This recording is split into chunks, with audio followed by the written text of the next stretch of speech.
రాజమండ్రి నగరంలో మార్చి 16, 17, 18 తేదీల్లో జరగనున్న AP municipal workers union AITUC రాష్ట్ర ఆరోప మహాసభలను జయప్రదం చేయాలని ఏపీ మున్సిపల్ వర్కర్స్ యూనియన్ రాష్ట్ర ప్రధాన కార్యదర్శి పోరు మామిళ్ల సుబ్బారాయుడు కోరారు.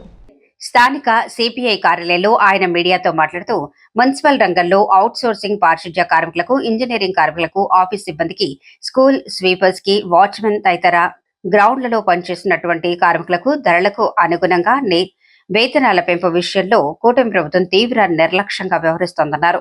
పర్మనెంట్ కార్మికులకు సంబంధించి పెండింగ్ లో ఉన్న డిఏలు విడుదలకు, పీఆర్సీ విడుదలకు ముహూర్తం నిర్ణయించిన తీరిక లేనట్లు నటిస్తున్నారన్నారు. ఈ దశలో భవిష్యత్తు ఉద్యమ కార్యాచరణకు తమ పూర్వీకులు నుండి వారసత్వంగా వచ్చిన ఉద్యమాలే ఆయుధంగా నిలుచుకోవటానికి రాజమండ్రి నగరం వేదిక కానుందని కనుక రాష్ట్ర వ్యాప్తంగా 16న వేలాదిగా కార్మికులు తరలి రావాలని పిలుపునిచ్చారు. స్థానిక మున్సిపల్ స్టేడియం నుండి 16 మధ్యాహ్నం 2 గంటలకు ర్యాలీ పురవీధుల మీదుగా చేపట్టి కార్పొరేషన్ ఆఫీస్ దగ్గర ఓపెన్ ఆడిటోరియంలో సాయంత్రం 4 గంటలకు బహిరంగ సభ నిర్వహించినట్లు ఏఐటీయూసీ జిల్లా ఉపాధ్యక్షుడు తాటిపాక మధు తెలిపారు.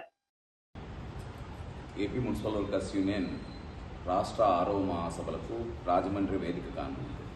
ఈ నెల 16, 17, 18 తారీఖులలో ప్రధానంగా మంత్రి నారాయణ గారు ఇన్ఛార్జిగా ఉంటున్నటువంటి ఈ ప్రాంతంలో ఒక ఎత్తు అయితే, రెండవది పూర్వం నుంచి ఉద్యమాలే ఊపిరిగా కార్మిక వర్గాన్ని చైతన్యవంతం చేసినటువంటి ఏఐటీయూసీ అనుబంధ రంగంగా ఉన్నటువంటి మున్సిపల్ వర్కర్స్ యూనియన్ అనేటువంటిది చాలా కీలకమైనటువంటి పాత్ర ఈ మహానగరానికి పోషించింది. అది ప్రజలకు ఇచ్చినటువంటి సేవలు కావచ్చు, లేదా పురపాలకంతా కూడా చేసినటువంటి నగర సుందరీకరణలో కూడా కీలకమైనటువంటి పాత్ర పోషించింది. వాటితో పాటు ఇక్కడ వచ్చేటువంటి గోదావరి ఫ్లడ్స్లలో కూడా ప్రజలు ప్రాణాపాయం మీదకి వచ్చినప్పుడు కూడా నిరంతరం ముందుండి పనిచేసినటువంటి కార్మికులు, పారిశుద్ధ్య ఇంజనీరింగ్ కార్మికుల పరిస్థితి. వాటితో పాటు పారిశుద్ధ్య కార్మికులు ఇక్కడ గోదావరి ఉత్సవాలు జరిగినా, లేకపోతే ఇంకా పుష్కరాల గల్లోనే కాకుండా ప్రతి చోట కూడా నిరంతరం ఇక్కడ ఉన్నటువంటి పారిశుద్ధ్య కార్మికులు అనేటువంటి వారు కానీ, ఇంజనీరింగ్ కార్మికులు అనేటువంటి వారు కానీ నిరంతరం శ్రమిస్తా